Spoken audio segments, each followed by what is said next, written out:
हमारी ज्ञान परंपरा हमारी ज्ञान परंपरा धर्म पर आधारित थी, लेकिन उनकी ज्ञान परंपरा तकनीक पर आधारित है। और उनकी ज्ञान परंपरा ने हमारी इस धर्म की ज्ञान परंपरा को हर स्तर पर खंडित किया, और हम भी धीरे धीरे उसी ज्ञान परंपरा के आगोश में चलते गए और अपनी ज्ञान परंपरा को भूल रहे हैं।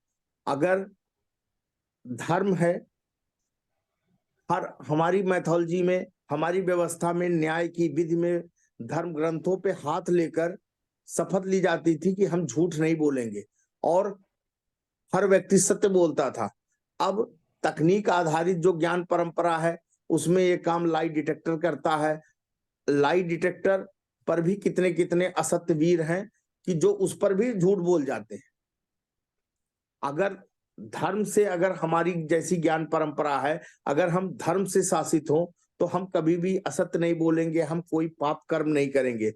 सीसीटीवी लगा करके सिर्फ अपराध को, गलत चीजों को रिकॉर्ड किया जा सकता है, रोका नहीं जा सकता। लेकिन जिस ज्ञान परंपरा, जो हमारी अपनी मूल ज्ञान परंपरा है, अगर हमने वास्तव में उसका अच्छे से अध्ययन किया है, तो हम कभी गलत काम करने की तरफ सोच नहीं सकते हैं। करना तो बहुत दूर है। योग, प्रयोग, सहयोग, विविधता में एकता, ये हमारी ज्ञान परंपरा के सदैव से अंग रहे। लेकिन यह कहने में मुझे संकोच नहीं कि धीरे धीरे क्या, आजादी के बाद हमने एक नए टाइप का नॉलेज सिस्टम डेवलप किया आजाद भारत में, और इन मूल्यों को, मानवीय मूल्यों को, इनको हम धीरे समाप्त करते गए, और हमने उपयोग, उपभोग और एक रूपता में एकता को, जिस हमारी जहां संस्कृत विविधता में एकता थी, वहां अब एक रूपता में एकता की बात कही जाने लगी।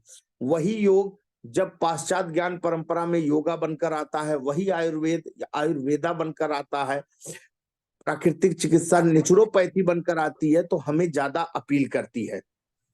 हमें अपनी जड़ी बूटियों, नीम, हल्दी, गोमूत्र का ख्याल तब आता है जब पाश्चात्य देश, अमेरिका आदि उसको पेटेंट करा रहे होते हैं। हमें अपनी छाछ और लस्सी का स्वाद नहीं समझ में आता है, हमें पेप्सी और कोला का स्वाद समझ में आता है। आज अमेरिका और अन्य देशों में 50 से अधिक पाठ्यक्रम गांधीवाद पर चलाए जा रहे हैं, और हमारे अपने देश में केवल हमने गांधी के नाम पर रोड का नाम रखकर और कुछ भवनों का नाम गांधी पर रख के हमने समझ लिया कि हम बस गांधीवाद से हम समझ गए।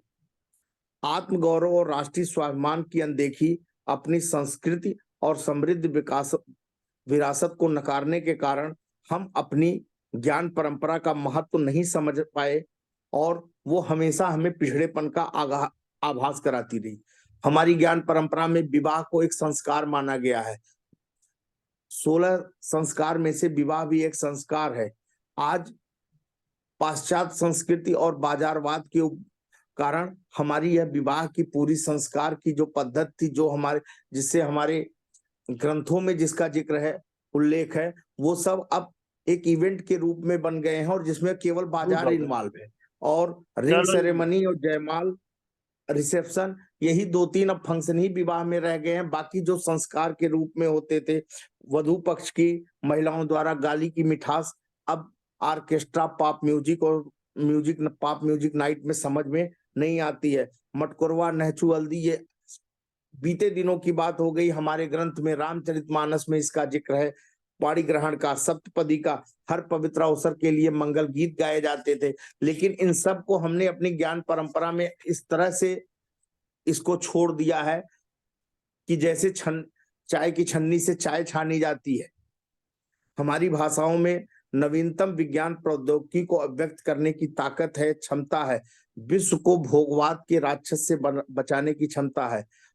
पाइथागोरस प्रमेय, दिलचस्प यह है कि इस पाइथागोरस प्रमेय से कई सौ साल पहले सुल्ब सूत्र में ही इसकी बौधायन ने रचना की थी। लेकिन हमको पाइथागोरस प्रमेय तब समझ में आया जब पाइथागोरस ने दिया। यज्ञ की वेदियां इसी पाइथागोरस प्रमेय, पहले से सुल्ब के सूत्र में जिसका जिक्र था, उसके आधार पर बनाई जाती थी।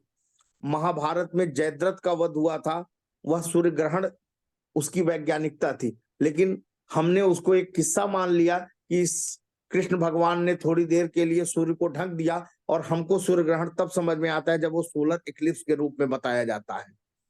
हमारे यहाँ राजमिस्त्री जिस साहुल को लेकर के दीवार सीधी जोड़ते हैं और नींव सीधी बनाते हैं, वह साहुल का जिक्र शुल्ब सूत्र में बहुत पहले से है। ऋग्वेद की रचना होने लगी तो उसमें अलग अलग यज्ञ के लिए यज्ञ वेदी की साइज, उसके क्षेत्रफल, आकार की बात कही गई थी, और उसी से ज्यामिति की उत्पत्ति हुई। एक सूत की भी त्रुटि हो जाए यज्ञ वेदी में तो यज्ञ वेदी को ध्वस्त कर पुनः बनाया जाता था। और हमने तो अभी इसका प्रत्यक्ष प्रमाण देखा। हमारे अयोध्या में अभी जगत गुरु राम भद्राचार्य जी ने 1001 यज्ञ कुंडों के साथ यज्ञ कराया था। अभी कामतगिरी पीठाधीश्वर ने 2121 यज्ञ वेदियां बनवाई थी। तो किस तरह से यज्ञ वेदी ज्यामिति का प्रयोग करके बनाए जाते थे, ये सब हमारी पाश्चात्य ज्ञान परंपरा के अंग है। लेकिन हम अपनी ज्ञान परंपरा के इन अंगों पर हमें न कभी आत्मगौरव का अनुभूति हुआ। आर्यभट्ट, चरक, कणाद, नागार्जुन, हर्षवर्धन, अगस्त, भारद्वाज, शंकराचार्य, अभिनव गुप्त, ऐसे न जाने कितने नाम है, स्वामी विवेकानंद, जिन्होंने इतनी ज्ञान परंपरा हमारे यहाँ इतना ज्ञान में जोड़ा है भारतीय ज्ञान परंपरा में। लेकिन हम इन ज्ञान परंपराओं को सिर्फ कहानियों तक और किस्सों तक सीमित कर रखे हैं, और हमें हर चीज के लिए एक खिड़की खोलनी पड़ती है पूरब की तरफ। तो राष्ट्रीय शिक्षा नीति 2020 में एक बार भारतीय ज्ञान परंपरा के महत्व को फिर से बताने के लिए इस शिक्षा नीति के द्वारा एक फिर से प्रयास किया जा रहा है। और अच्छा है कि ऐसे सेमिनार, ऐसे विमर्श इस तरह की ज्ञान परंपरा को पुनः पुनर्स्थापित करने के लिए और हम भारतीयों को आत्मगौरव बोध करने के लिए एक बेहतर मंच साबित हो रहे हैं और होंगे। आयोजकों का इसके लिए बहुत बहुत धन्यवाद।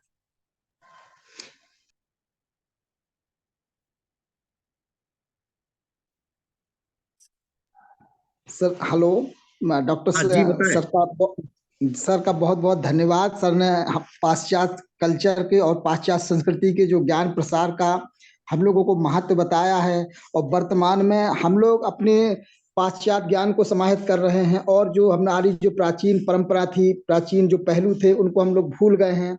और कुल मिलाकर हम कहें तो हम अपने लोगों को, अपने पूर्वजों के जो ज्ञान के महत्व को हम लोग नहीं बता पा रहे हैं, उसको नहीं सीख पा रहे हैं, और ना उसके महत्व को स्वीकार कर रहे हैं।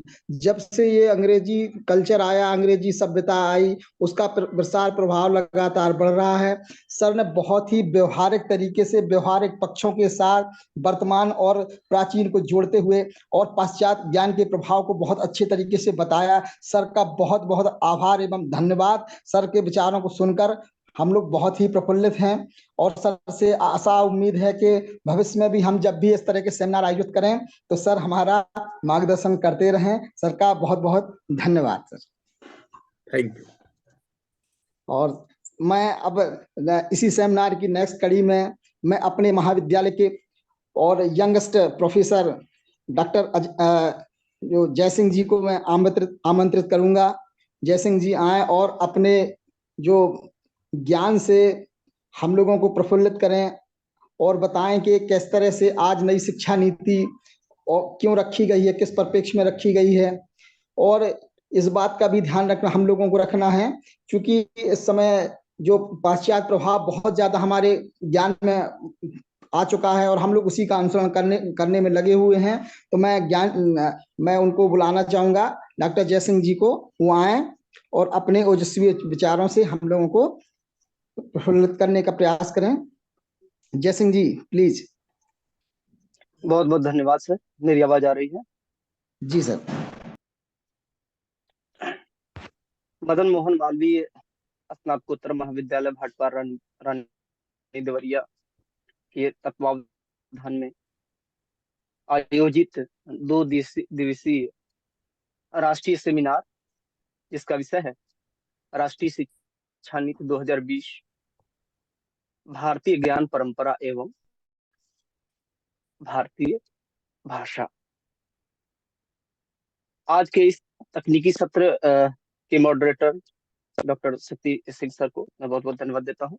आपने मुझे अवसर प्रदान किया और मैं अपनी बात बहुत संक्षिप्त में रखता हूँ।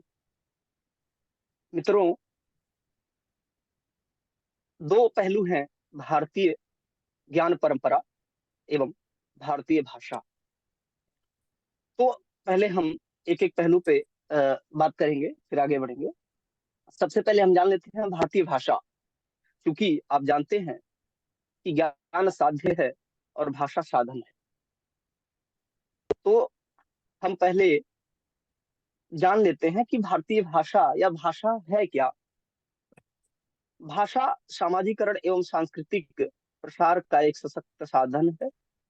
भाषा बातचीत की संगठित पद्धति है जिसके द्वारा मनुष्य एक दूसरे से संचार संपन्न करते हैं, संपादित करते हैं।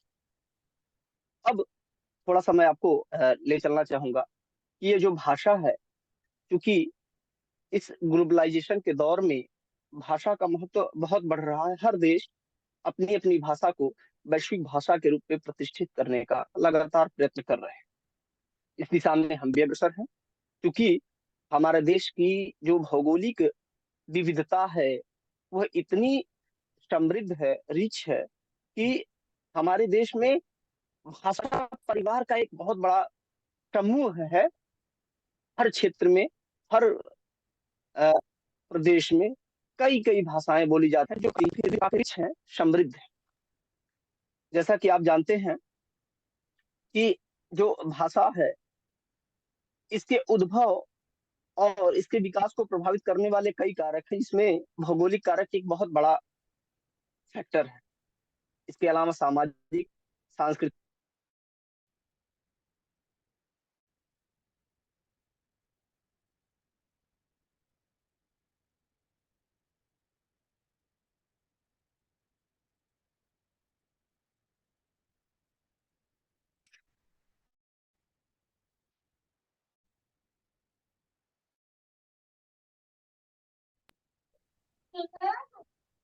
हेलो। हेलो जैसे की आवाज आ रही है?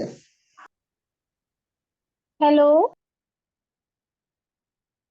हेलो जैसे जी, आवाज आ रही है मेरी? हेलो सर लग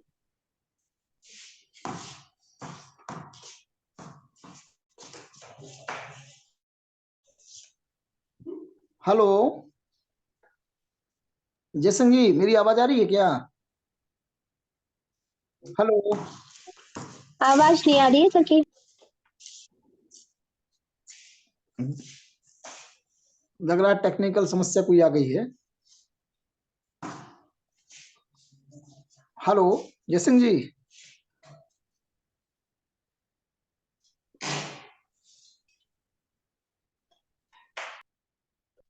लग रहा है कोई सर नेटवर्क तो इशू आ गया। वो हाँ डिस्कनेक्ट हो गए, उसमें भी नहीं है, पार्टिसिपेंट्स में भी नहीं है सर।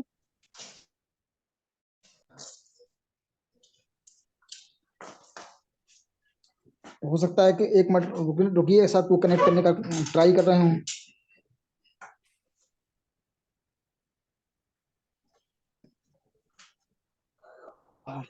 नहीं है तो पार्टिसिपेंट।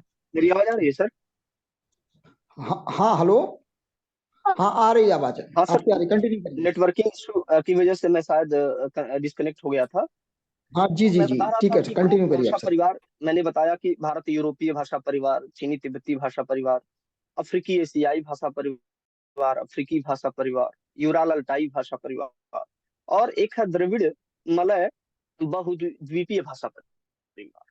तो पूरे विश्व में 6 भाषा परिवार हैं, और भारत एक ऐसा देश है कि मात्र एक देश में इस विश्व की 6 भाषा परिवार की कई भाषाएं हमारे देश में बोली जाती हैं। इसी प्रकार जो भारतीय भाषा परिवार है, भारतीय परिप्रेक्ष्य में हम देखें तो इसको भी 4 भागों में बांटा गया है। सबसे पहला है आस्ट्रिक या निषाद भाषा परिवार। आपको पता होना चाहिए कि भारत में जब निग्रिटो प्रजाति के लोग आए, तो निग्रिटो प्रजाति के बाद जो ऑस्ट्रेलॉयड प्रजाति है वो भी यहाँ पे एग्जिस्ट करती थी। आज भारत में मुंडा और खमेर 2 ऐसे भाषा समूह हैं जिनकी 1 करोड़ आबादी है, जो इन भाषा को यानी ऑस्ट्रिक या निषाद भाषा परिवार के अंतर्गत आती है, जैसे संथाली, मुंडा हो, खरवार आदि भाषाएं हैं। इसी प्रकार खमेर में आप देखेंगे तो खासी और जैंतिया भाषा परिवार। द्रविड़ भाषा परिवार देखेंगे, काफी कल्चर इसका जो है रिच है। तमिल, तेलुगु, मलयालम, कन्नड़, गौड़ी आदि जो है इसमें भाषाएं आती हैं और लगभग 20 करोड़ से अधिक लोग इस भाषा को बोलते हैं। ऐसे ही तिब्बती या किरात भाषा परिवार, पूरा जो हिमालयन रीजन है, उस हिमालयन रीजन में भोटिया, किन्नौरी, लेप्चा, गिरी, डफला, मिर आदि भाषा परिवार यहाँ पर पाए जाते हैं। उसके अलावा इंडो यूरोपियन भाषा परिवार, जिस भारतीय परिवार कहा जाता है, लगभग 80 करोड़ आबादी भारत की इस भाषा परिवार के अंतर्गत आती है। इसको 2 वर्गों में बांटा गया है, इंडो आर्यन और दर्दी भाषा परिवार।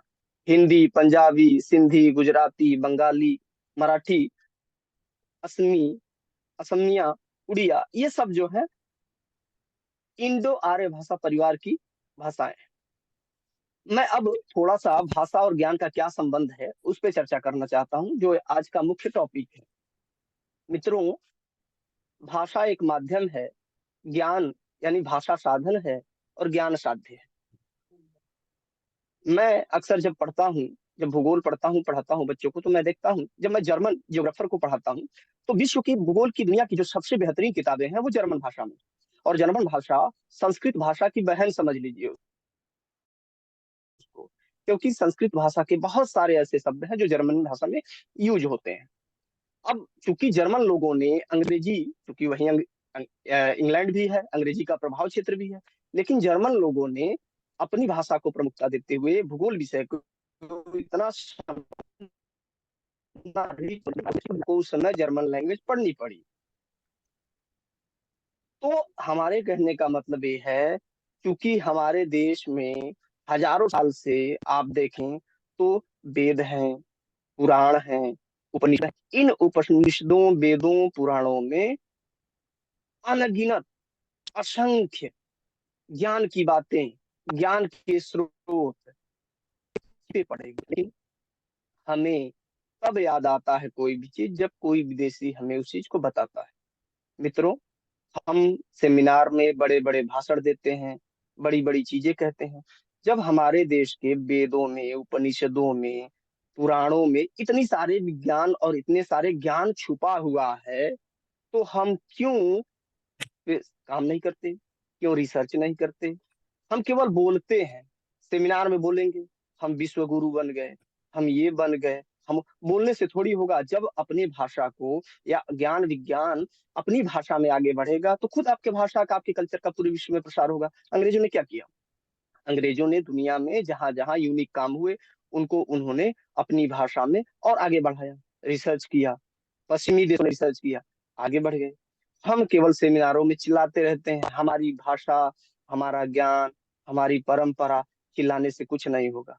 हमें अपने प्राचीन काल के जो भी हमारे वेद, उपनिषद, पुराण हैं उनको भली भांति समझना होगा।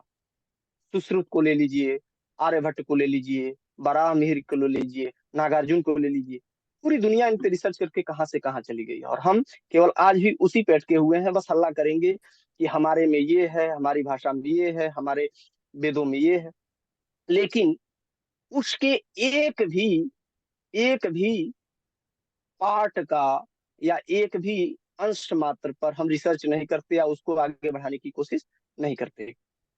तो मित्रों, मेरे कहने का बस मतलब यही है कि ज्ञान जो है एक अविरल धारा है, और जो भाषा है उस अविरल धारा में हमें समाहित करती है। तो कुल मिला जुला कर कहने का मतलब यही है कि हमें किसी भी, कोई भी देश है, अगर ज्ञान विज्ञान यानी रिसर्च और अनुसंधान जब उस भाषा में होगा तो उस देश का निश्चित तौर पर विकास होगा। आज पूरी दुनिया हिंदी क्यों सीखना चाह रही है? क्योंकि भारत पूरे विश्व के लिए एक मार्केट बन चुका है, और इस मार्केट का फायदा उठाने के लिए पूरे दुनिया के लोग हिंदी सीख रहे हैं। हमारे लिए एक बहुत बड़ी उपलब्धि है कि हम हिंदी या अन्य भारतीय भाषाओं में रिसर्च करें, उनको आगे बढ़ाएं, और इंग्लिश की तरह भारत को भी एक सार्वभौमिक भाषा का दर्जा मिले। हालांकि मिल भी रहा है, तेजी से प्रचार प्रसार हो रहा है, लेकिन अभी बहुत कुछ करना बाकी है। तो चूंकि समय लिमिटेड है, तो मैं इन्हीं सब शब्दों के साथ अपनी वाणी को विराम देता हूँ। जय हिंद। बहुत बहुत धन्यवाद। उनका फोन आ रहा है। हेलो, हाँ, बहुत बहुत धन्यवाद जयसिंह सर, आपने बहुत ही व्यवहारिक पक्षों की बात कही। जैसा कि हम लोग देखते हैं कि हमारे यहाँ जो मेडिकल की तैयारी करते हैं बच्चे, वो हिंदी मीडियम के बच्चे होते हैं, और जब वो जाते हैं किसी शहर में, तो सबसे पहले उनको इंग्लिश मीडियम में पढ़ाई करनी होती है, तो उनके सामने एक भाषा की बहुत बड़ी कठिनाई आती है। तो क्यों ना हमारी शासन को, हमारी सरकार को जो भी किताबों को हमारी भाषा में ही उपलब्ध कराना चाहिए। और हम देखते हैं कि जापान को देखें, चाहे चीन को देखें, चाहे हम कोरिया को देखें, वो टेक्नोलॉजी में हमसे क्यों आगे हैं? क्योंकि वो हर चीज अपनी भाषा में पढ़ते हैं। और हम लोग क्या करते हैं, हमारी मातृभाषा वर्तमान में वो हिंदी है, और हम लोग हिंदी की बजाय हम लोग पढ़ने में लग जाते हैं इंग्लिश को, या इंग्लिश। आजकल हम लोग अपने जीवन में सबसे ज्यादा इंग्लिश का प्रभाव बढ़ा रहे हैं, इंग्लिश भाषा का इतना ज्यादा प्रसार कर रहे हैं, और हम लोग अपनी भाषा को भूल गए। ना हमारी शासन की जो नीतियां हैं और जो सरकार के प्रयास हैं, वो भी इस दिशा में कम है। सबसे बड़ी समस्या यही आ रही है। इसीलिए हमको पता चला कि अलग से भाषा भी पढ़नी है।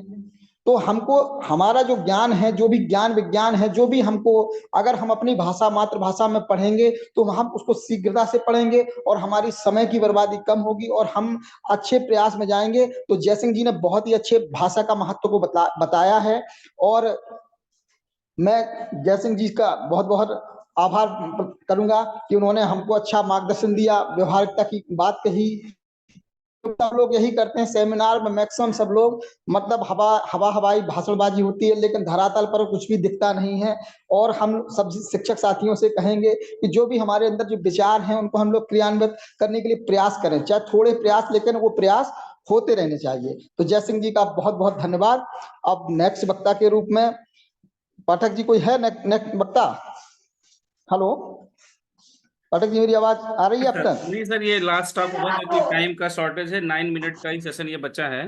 सो अभी सेशन को यहीं जी पे करके नेक्स्ट सेशन में नेक्स्ट स्पीकर को लिया जाएगा। ठीक है सर। तो सभी साथियों का मैं हृदय से आभार करूंगा कि सेशन में सब लोग जुड़े। जी, तो अब जो नेक्स्ट सेशन है, उस नेक्स्ट सेशन में सब लोग जुड़ते 20 हैं। मिनट का ब्रेक है, उसके बाद 1:30 से स्टार्ट होगा। लिंक जो है ग्रुप में शेयर कर दिया गया है sir. Okay sir, okay, thank you sir, thank you. Okay sir, ठीक है। Thank you sir. सभी वक्ताओं का बहुत बहुत, श्रोताओं का बहुत बहुत धन्यवाद। ठीक है सर।